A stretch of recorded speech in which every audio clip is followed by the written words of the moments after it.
ฝนเล็งเดือนเพียรบุญเก่าสาน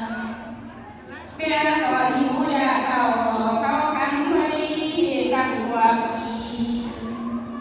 ยมพาบานเปิดมาสีทางหัวประตูไทยแม่มาเดินเร็วไว้กันบ้านเตียนพาพอเนื้อประจอมแผ่นลามาทำบุญนิสงตกเข้ามาหอดแก้วก็เห็นแก้วลูกตนเห็นแต่ลูกเพิ่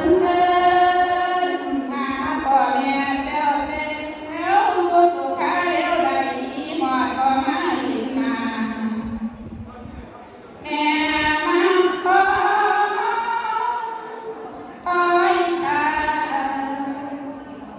ถือกระต่ายขึ้น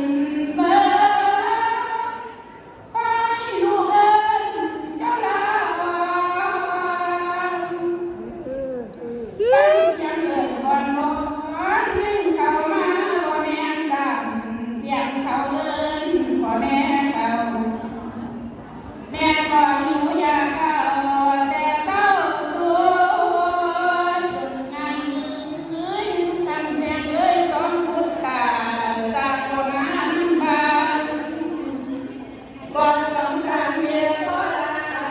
แม่เดินหาจนขาคุณแม่นำเอาหัวคุณแม่โดดเข้าก่อนเยี่ยมเจ้าจึงไงมาเจ้าอยู่ใส่นอลาหรืออยู่ถึงศา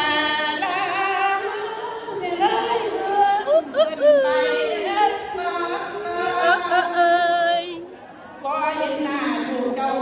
ขอเลี้ยวหัวคุณหัวปีทั้งโลปีพร้อมจะตาย พี่หนู เจ้าละเมียนเป็น